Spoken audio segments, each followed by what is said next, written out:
During the last few years, we've ventured into a lot of different fields, and we've had the opportunity to meet and work with a lot of wonderful people.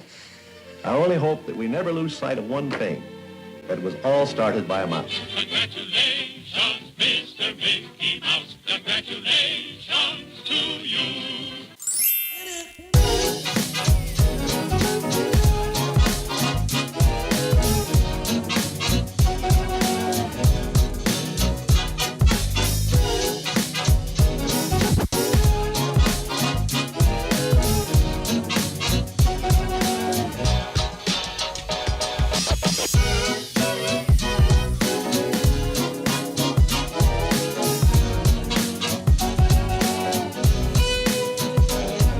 Hello, everyone, and welcome to the Walt Daily.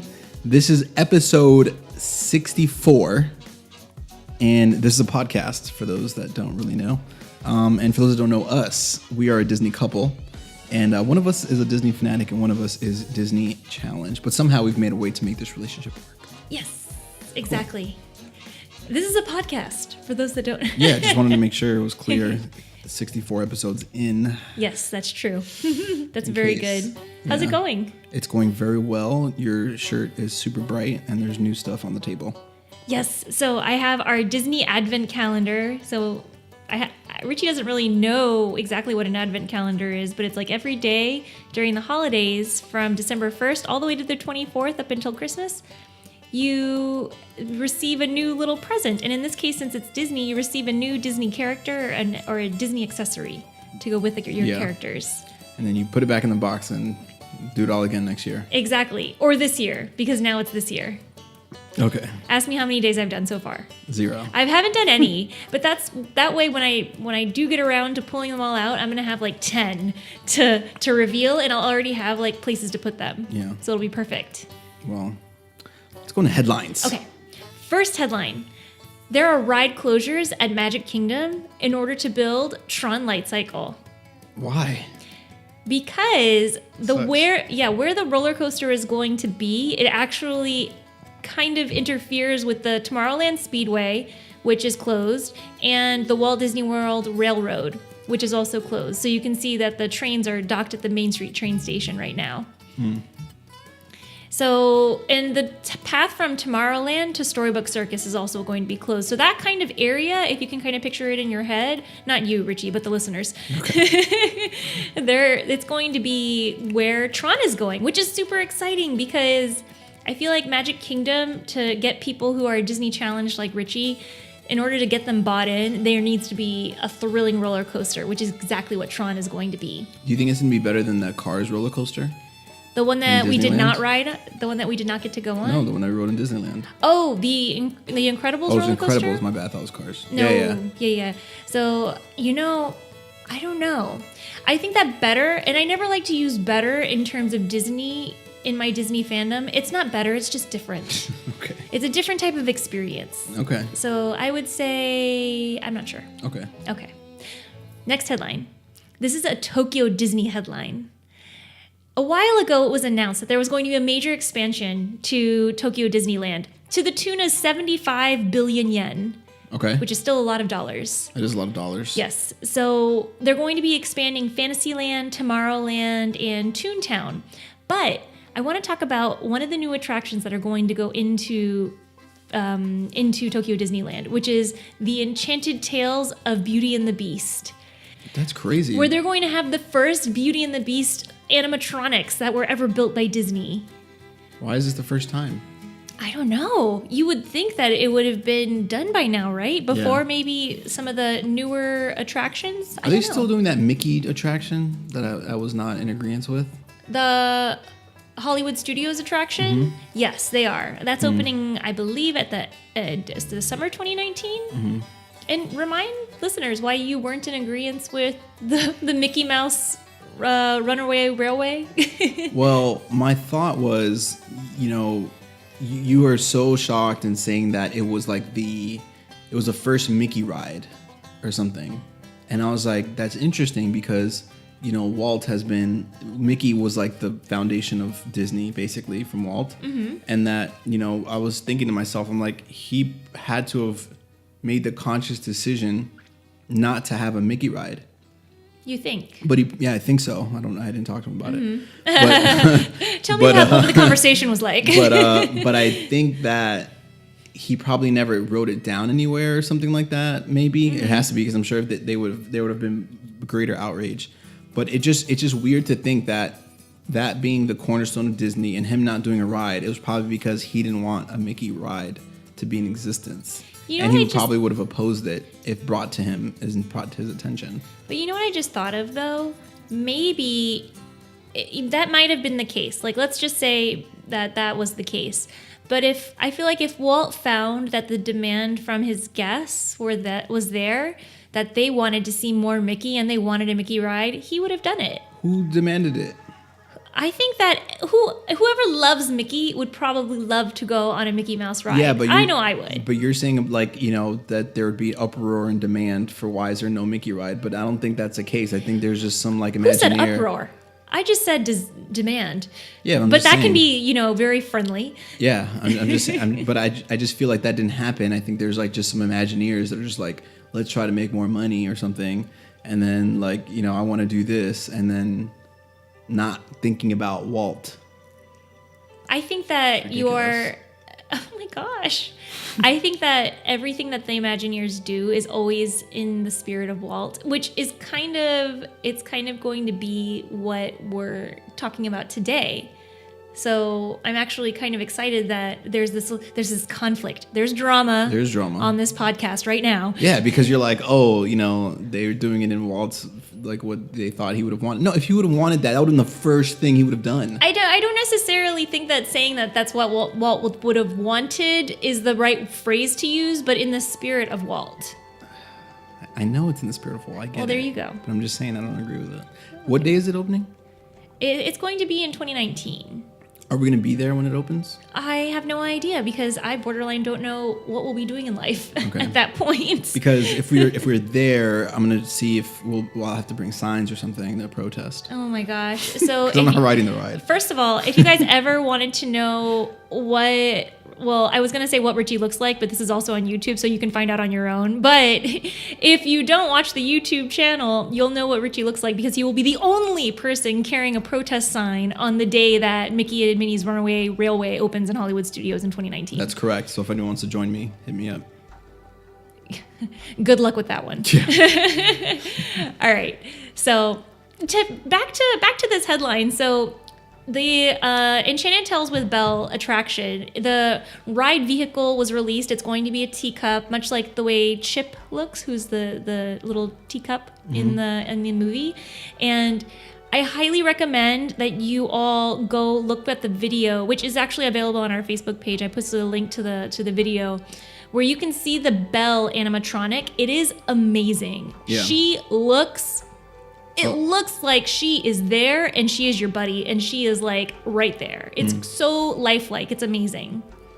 So it's Japanese, man. They know what they're doing. Well, it's everybody in the video is American, it sounds like. Yeah. Or at least they don't sound like they're from Japan, but I don't know. Go check it out on Facebook. Okay. At the Walt Daily. Anyways, so the last headline, and it's not really a headline so much as it is an annual event. Walt's birthday was on December 5th. Interesting. Yes, he would have turned 117. Why is it interesting? Go ahead. Well, now I don't know if it's going to be a national day of observance, but it's also when George H.W. Bush was buried. Mm-hmm. Yeah. So very significant day indeed. Yeah, it's really interesting how that day just kind of aligned up. Fun fact, I don't heavily believe in what are the birthday signs, zodiac signs. Oh, okay. But Walt and I are both Sagittariuses. Oh, look at that. Yeah. And so if it's not what you want, it's not what Walt would have wanted. Exactly. We're one and the same. We're not getting back into that. But I thought it was important to bring back up the birthday of Walt in this particular episode, because we're going to talk about the places where you can find Walt in Animal Kingdom. Okay. And why is that a big deal? I feel like most people, when they think of finding the spirit of Walt or things that Walt really put his foot into or his finger on, it's going to be Magic Kingdom, Disneyland, and Epcot, because those are literally the parks that he developed ideas for, hands-on ideas for. But a place like Animal Kingdom, where it's so much of a departure from Magic Kingdom, from Epcot, from all those original ideas that Walt had, it might be hard to see where the spirit of Walt is in those in that park. So I felt like this was an important episode to do, especially given now how I know you have resistance to anything. Yeah, and there's no other like copy to like Animal Kingdom, right? This is the only of all the Disney parks that's involves heavily around animals. Yeah, exactly. So I mean, there's parks that are about movies and Hollywood and Disney Studios, Hollywood Studios, and in California Adventure, there's a lot of that influence, even though there's a lot of other things in California Adventure. But this particular park is unique among all Disney parks. Yeah. So I think that Walt's philosophy and his spirit is still in every Disney park, but even in this one where it's kind of not as obvious, I would say. Okay, so let's get started.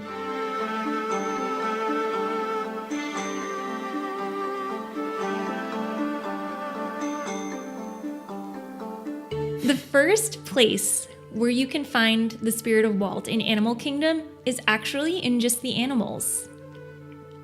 Okay, because let's go back to when Disneyland was being developed. So the Jungle Cruise was an opening day Disneyland attraction, and Walt originally wanted real live animals on this attraction. But for practical purposes, it just didn't work out. Even though it's what he wanted, it just didn't work out. And well, they ended up going with animatronics, obviously, because that's what we see today in the parks. But now there's all these live animals that you can see on the exploration trails in Kilimanjaro safaris. Look how close you get to these animals. Like as close as you get to the animatronic animals in Jungle Cruise, you're basically that close in Kilimanjaro safaris. Yeah. So this is something that Walt definitely would have wanted. And he also did a documentary series, which I know we've talked about briefly in the past, the True Life Adventures, where it explores natural habitats, the lives of animals. And that's something that Walt Disney produced. Yeah, we gotta look at that. Okay. I don't think I've seen it. So I think that just in the animals themselves and the fact that there are live animals is definitely something that you can see the spirit of Walt in, and the fact that Imagineers and obviously veterinarians and zoologists were able to kind of put together to give what Walt would have wanted to give guests originally at Disneyland. Yeah. Thoughts? Cool. No, I think it's interesting. I think, it's more in line with, it sounds like that's what he would have wanted, not like making a Mickey ride.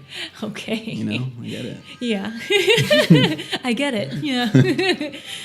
All right. And I'm glad you're on board with this, because I feel like this next one too is also going to like drive it home for you about Walt, even though this is only the second one. So how many are there?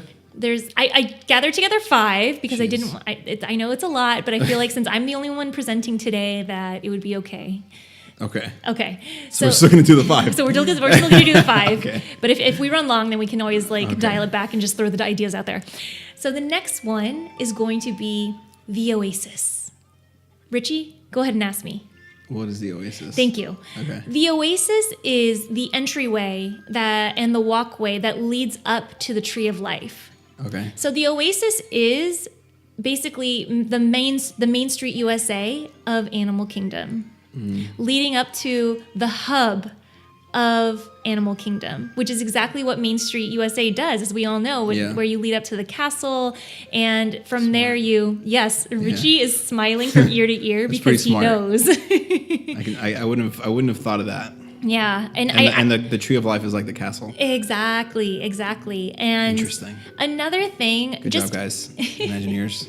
In the Oasis itself, you can kind of see not necessarily like literal resemblance to Main Street, but more in the sense that Main Street prepares you for kind of the mood and the vibe that you're going to encounter in Magic Kingdom.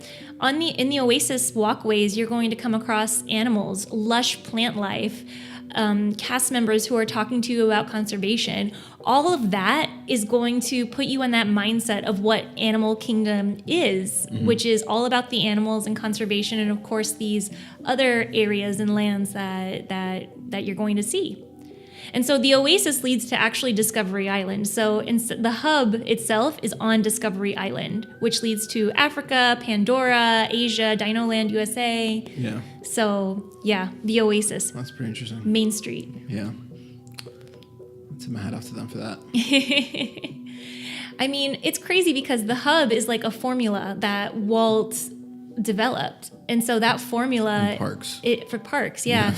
He didn't create the hub. Oh, I mean, no, he didn't. The formula of the rocks that you walk on. No, but the concept is it's there and it works. And it's, you know what it's missing? What is it missing? It's missing a hublon.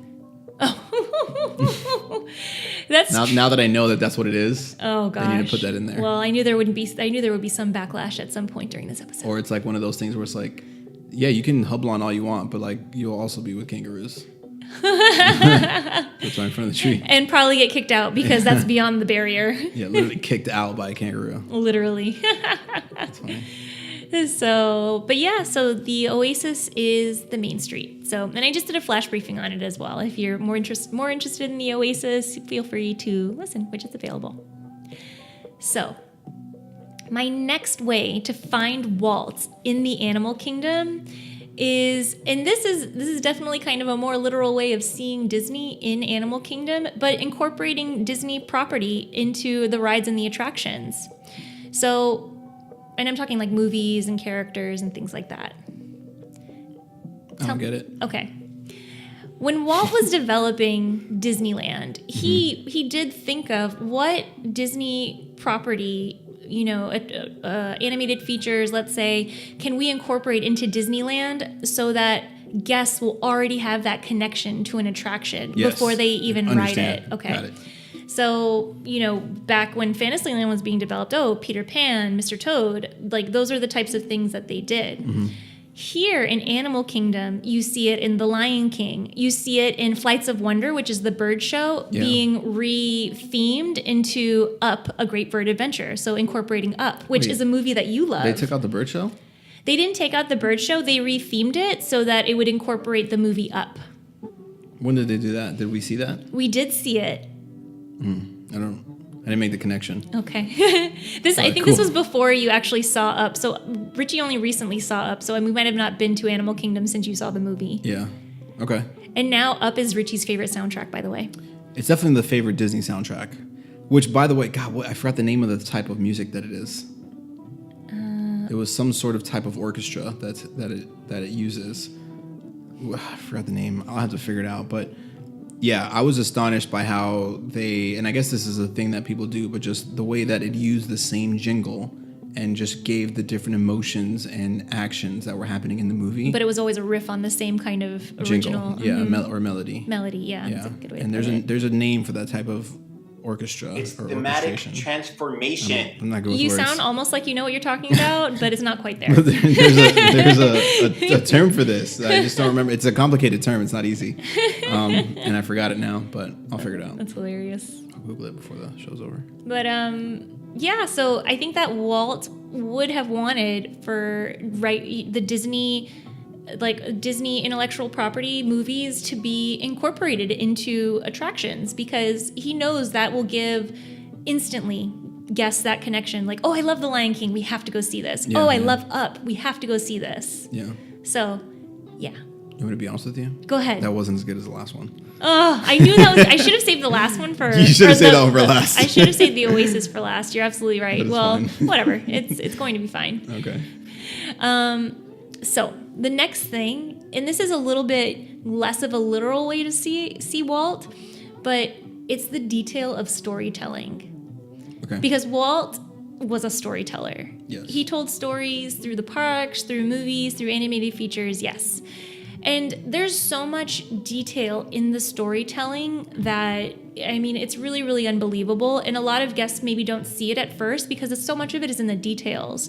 So whereas a movie or, a movie would give you that instant connection, learning the story of these themed areas in Animal Kingdom will make you connect even deeper to it. Yeah. So I think of something like Harambe, where Africa is. So it's the village of Harambe, and it's a post-colonial maritime village, and you can even see where the fort wall was excavated, and you can kind of see that history and the detail. And now it's for tourists, and so you see the hotel signage that all around the village. I mean, those are the types of details they're there, but you might not necessarily see them right away. But that's the kind of storyteller that Walt was, where if you dive even deeper into the story, you feel that more of a connection than you did at first. And that's how these stories that we grew up with are timeless, because you think of like The Little Mermaid, like they're timeless. Yeah. So, and another themed area that I do want to point out, because it's another area that I don't think that like it's always so obvious, but in Asia you enter the kingdom of Anandapur, and the village that leads up to Expedition Everest is Sirkazong is what it's called. And you see how there's trekkers and trekking equipment, and you see the hooves of the animals that go up and down the mountains that are right in the pavement. But it's that kind of a detail to story that I think that Imagineers really want to drive home in order to still continue the legacy of Walt Disney. Yeah. How was that one? So it was good, but it wasn't as good as Well, I try. I should have saved Oasis for last. Darn okay. it. You're going to regret it forever, but it's fine. I'm going to regret it forever. Did you say forever? Yeah. Oh, okay. Yeah, I do. Already. So, my last one. Okay. My last place that you can find the spirit of Walt isn't, again, necessarily something specific, but it kind of is like a tangible place. But it's the concept that you see in Animal Kingdom of keep moving forward. Walt said we keep moving forward because he wants to continue to develop these areas, because it's never going to be finished. He said that Disneyland will never be finished, and that's the way that every Disney park is. It's always changing, and it's always developing something new for the guest. So even in Tokyo Disneyland, for instance, so the big expansion there. So for Animal Kingdom and for Disney purists, I would say, an example of keep moving forward is the addition of Pandora and Avatar into the park. Disney people back in 2013, I believe when it was announced, like so many years ago at this point, I mean, people were hesitant. They didn't know how it was going to convey that spirit of Disney. But I mean, really, if we keep moving forward in the spirit of Walt, he would have wanted something that was going to wow the guest, even if it meant at the expense of something that was already there before, which was Camp Mini Mickey, which was basically like a character meet and greet area, and they also had the Pocahontas show there. So I was sorry to see Pocahontas go, because she doesn't have very much representation. But Pocahontas is Disney? Yeah. Oh, okay, nice. I didn't know that. Yeah, during the Disney Renaissance in the 90s. This is a good time. Yeah. Okay. And even with Rafiki, this is more recent, with Rafiki's Planet Watch, there's been rumors that they're going to be incorporating Marvel's Black Panther there instead. So, and to me, I was like, no, I love Rafiki's Planet Watch. But at the same time, we have to remember that Walt would have wanted to continue developing and to continue making this place even greater than what it already was yesterday. Yeah. So. Okay. What about that one? That one was okay. Oh, the Oasis. So let's go back to the hub thing. Let's. So, are there other, like, parks that have this hub situation? That are not Disney? No. That are Disney, and that's not like a Magic Kingdom. That's like just different, that we would have not expected there to be that same model of, Main Street, setting the tone, getting to this grand structure, and then being able to circle around. Well, basically, so even a park, I'll use Epcot as an example. Okay. So even Epcot, it doesn't have really the traditional hub. And I think we've kind of talked about that before, how it doesn't really have that central hub, even though Spaceship Earth is kind of what draws people into the park. It doesn't necessarily radiate out like a hub. Yeah. But part of the reason that they developed Main Street and the castle at the end of Main Street is to draw people away from the entrance into the heart of the park. So that people don't just gather at the entrance, like look at their park maps and are like, oh, what do I do now? What do I do now? Yeah. You know, so that they can go to the center of the park, basically, and really decide from there, well, okay, where should we go? Okay. So what was your question? The question was like, did you know, is there other parks that have this hub situation that's like you wouldn't think that that's like the main street of the park, but it is? I would have to double check unfortunately, I'm not as familiar with parks other that are layouts. That are not Magic Kingdom like. Even Hollywood Studios, it technically has like the hub and spoke model in its own way. It's a little bit less like literal hub and spoke. Yeah, it's hard for me to see it for what's that place called? Hollywood Studios. Yeah, but it still has the icon in the Chinese theater, which is completely blocked off now because of Mickey and Minnie's Runaway Railway. But it does have the theater at the end of the quote Main Street of the park. Okay. So Cool. But I'd have to look at some park maps, maybe some aerial views. If I could go on a helicopter tour, that'd be great, Disney. Definitely need aerial views or just drone footage. You don't need to be the one actually flying it. You can just look at drone footage. Richie's terrified of helicopters, as They're he should scary. be. They are scary. They're loud. I want a remote control one though. I always wanted one of those, like the regular size ones. Richie, you have a drone. Like Yeah, I know, but it's different. It's different. I love my drone. Don't get me wrong, but I'm just saying, like I always wanted one of the remote control helicopter ones because like it's a little different. Well, it's not a plane. It's a helicopter. I get it. The drone is amazing though. Anyway, to conclude, the Oasis. Yes. That's it. Okay. That was 5. To conclude the Oasis, which you already went over, right? Well, yeah, no. Well, yeah, I just wanted to Okay. say, in the end of the day, it's the Oasis Yeah. Okay. for Richie. All right. Cool. Okay, that's it. Well, I hope everyone enjoyed that. Some knowledge bombs on finding Walt and the spirit of Walt at Animal Kingdom. Yeah, a place that you might not see on the surface. Yeah. So thanks for everyone for tuning in. We really appreciate it. If you have not already, definitely subscribe to the podcast. Leave us a rating. Let us know what you think. We're on all social media platforms. So pick one of your favorites. Search the Walt Daily and connect with us there. It'd be nice to engage with people and things like that. Yeah, and as always, we hope this brought a little bit of magic to your day, and we'll see you next time.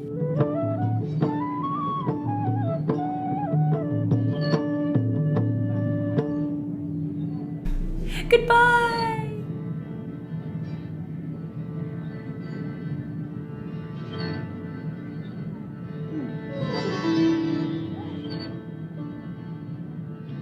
Thank you.